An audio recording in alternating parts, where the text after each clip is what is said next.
Molweni. Kunjani? Yo anyabe.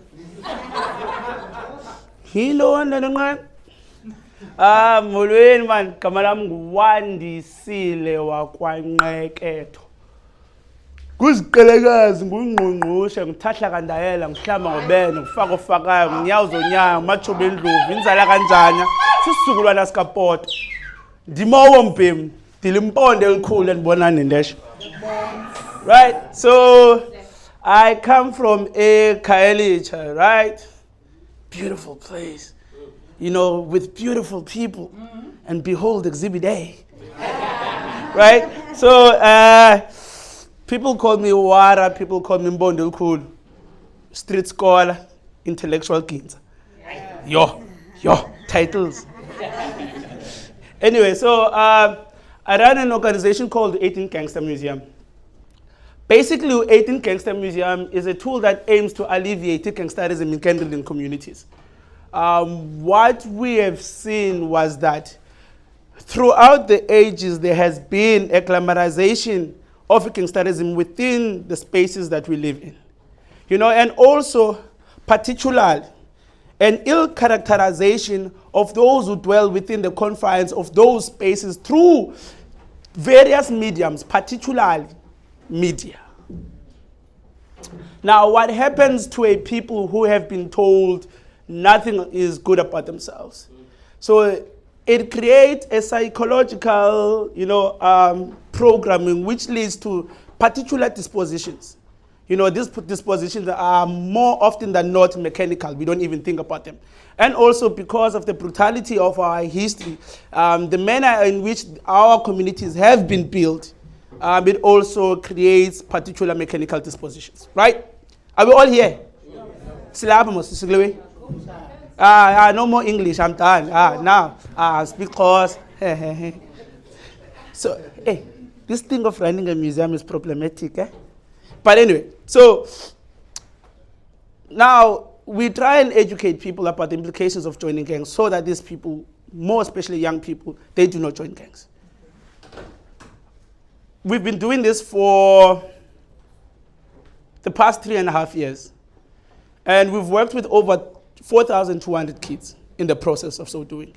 We also hire ex-offenders to be the ones who actually run and conduct our programs in the museum. Particularly due to the fact that, if you are an offender and then you are trying to change your life, there is no way that you can find employment. Currently, when we look at our state as a country, getting a job is quite difficult, even for those who have not offended, even for those who have qualifications. Our unemployment rate is 29.8%, right? And when you look at spaces like Khayelitsha, where the average earning is like 39,000 rands a year, I think this is like 3,240 rands a month. What is the possible option that a young person from the township can take? Whereas someone who has the nice cars, nice clothes, a good house, achieves all of that through means of crime or criminality. So these people actually become the role models. And when someone makes it from the township, we want to quickly leave the township. Those who are doing positive things, those who have amassed their success through positive means, they quickly leave the townships. Now, who are left to create a particular way or a state of being in that space? The gangsters themselves, right? So now, we've understood this and we wanted to change this, within the Khayelitsha. So now we have these guys who have been offenders, giving them a second chance so that they do not re-offend, particularly due to the fact that the conditions in such communities may lead to them re-offending. So let us give these guys a second chance. We've seen guys who have outgrown us, who are doing wonderful things, which we are highly proud of. So we started off with a couple of guys. Now we're on our fourth group of guys that we're working with. We take two Two, we don't have a particular time when these guys need to outgrow us. It's up to them and their development, but we try and create an environment which is conducive for growth. They also become now positive role models in society where they remodel and restructure, the frame of thought in which people see themselves within those communities, and far more importantly, how these people apply themselves in communities. How they act, how they interact, and how these people may lead to a societal change. And now, we've also understood one thing. It is impossible to expect people from outside the township to think good about the townships when those who are from the townships don't think good about the townships. Right? How do you expect someone to say, oh my God, Khayelitsha is amazing, it's incredible space, while people from Khayelitsha don't think that way? And understanding the fact that, we are almost the only people who don't change the conditions of their communities, who live and go to other people's communities. We don't create and build our communities. So now, part of the thought process is to, how do we change our own people so that they can learn to appreciate their own spaces? Yes, we are the wretched of the earth, but can't we change our conditions ourselves? The minute someone else develops and builds your community, that community is no longer yours. So what we do is, because we're working with young people and we understand the importance of dealing with young people and changing their mindset, we run free tours for young people. Siki has blessed us this other time. It was amazing. He gave about 60 free hot chocolates, right? And he gave me 3 big books, for kids to read. We want to create other intellectual gangsters there, So it was a beautiful process. So we give free tours, exposing positive things that exist within our communities. There's a greater appreciation for negativity. I think this is a human character. People love to focus on the negative things to such an extent that we don't even see the positives that do exist within our spaces. So now it is important to expose continuously people to to the positive things. This is not to say we will negate the negative things that do exist, but we have to also have or exert the same appreciation in positive things within our spaces so that people can learn to behave differently. Wow, oh my God, I'm so shy. Anyway, so am I still good with time? Okay, brilliant. I can talk for 5 hours. So, and this is somewhat going well, exposing young people to this. We come from a point where Khayelitsha was the second place that had most criminality in South Africa, right? To a point where Khayelitsha is sitting at number 13, right? And you can go and look at the stats, right? This has happened in 5 years. So and we are not the only one who are responsible for this. This is a collaborative effort, be it we are, sometimes I don't think we even think that we are conscious of what we're doing in society, how we are changing the way in which society functions. And teaching young people that we can actually do more than just open a street vendor, but you can literally open an institution. So building that museum, I hope it will lead other young people who would come, a generation after us, to build important institutions in our society that will benefit those who come from those societies. And then, not only that, and take it further, benefit the whole continent and benefit the whole fucking world. Excuse my profanity. Because we need to start small and these things take time, but we need to inculcate a spirit of doing, not a spirit of talking. I think we love talking as a people, but we do not do as much as we talk, right? We get aggravated and get angry, when we talk and become all emotional. But when we have to do things, the application is always minimal. We are good at critiquing people for doing wrong things, but we don't ask ourselves, what have we done? So also another thing that we have looked at in our communities is that hey, these kids are delinquent, hey, these kids, are doing wrong things, they should be burned, all of these things. Mob justice, come, bring the soldiers. But we don't ask ourselves, what have we done? Did you go to that young man? Did you go to that young girl and try to teach and guide them? Did you serve as a mentor? Were you a positive mentor? Are you cognizant of the language that you use when we're engaging in front of young people? When you celebrate a gangster in front of a young kid, when that kid acts in that particular way, do you guard your language? So these things are quite important because they create a state of being in societies. So these are the type of things that we are working with. So we've understood that we are no longer just a museum, but we are a social engineering tool where we try and change society. We are built in a shipping container, so when you go there, don't expect a workshop 17.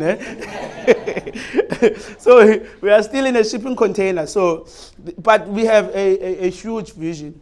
Why we chose a museum? So, a museum, when you think about the museum, you literally think about a space that houses things of the past. You think antiquity, right? It houses things that belong in the past, 1,000 years ago. What better place to house gangsterism than in the past? It no longer forms part of our reality, but it literally belongs in the past. So we become now a societal consciousness where people can actually revisit that space and say, we were once here, we should never come to this place again, or this point in our life. Secondly, we called ourselves 18 Gangster Museum. Why? We have 3 big gangs, and by far the oldest gangs in South Africa. Besides other gangs, but we have like the basis, of gangsterism, or the base of gangsterism, which is the numbers gangs, right? They date back 100 years ago, if you didn't know. Like this is like literally the oldest gangs that you would find almost in the whole world. So the numbers gangs are 26, 27, and 28. When you add them together, they give you a sum of 81 for those who did not do maths. So it gives you a sum of 81. When we came into inception, our whole objective was to turn people's lives around. So when you turn 81 around, it's 18. Right? And then the number 18 is synonymous to responsibility. You cannot drink certain beverages up until you're 18. Never mind some of us who enjoyed the pleasures of those beverages before they were 18. You cannot watch certain movies up until you are 18, right? I don't want to say anything about that. ETV, that's all I can say. But, so when you are 18, you are responsible. This is the type of community that we want to create. A community that is responsible for the development of its people, for the development of its community, not to hinder that development by engaging in activities that will destroy that community. So we are somewhat, I think I should use word because this is in the past, we're somewhat in a point of self-destruction. And when people do not love their communities, you can see that in their actions. When we're angry, we destroy our own spaces, we go and burn a school. We are a fire nation, we blow things out of proportion, right? So, but the next day you need that school because kids cannot go to school. We ban libraries.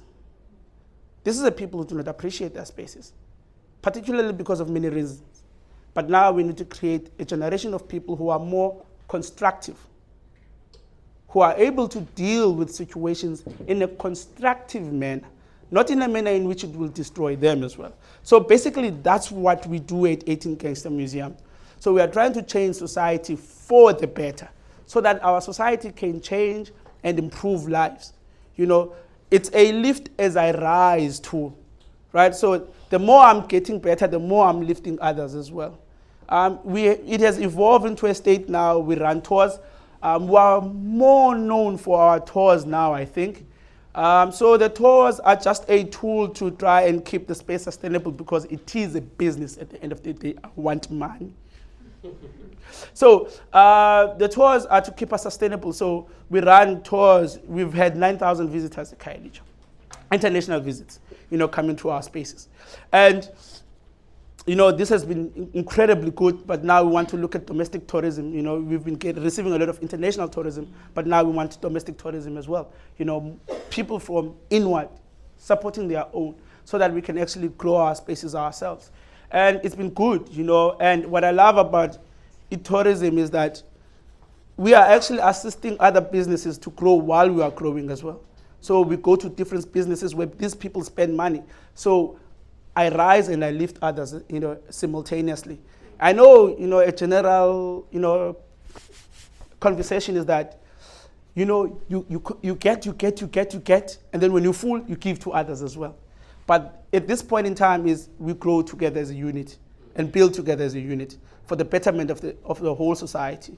And basically that's what we do. We have a one-for-one model. So every visitor that comes to our space, not only are they paying for themselves, but they're paying for the kids to go to our programs for free. So now that has helped us, to get more kids coming to our spaces because they do not pay. So when you come to the museum, you must know you're not just coming for the museum experience or you're not just coming for the tour, but you're actually positively contributing towards societal change.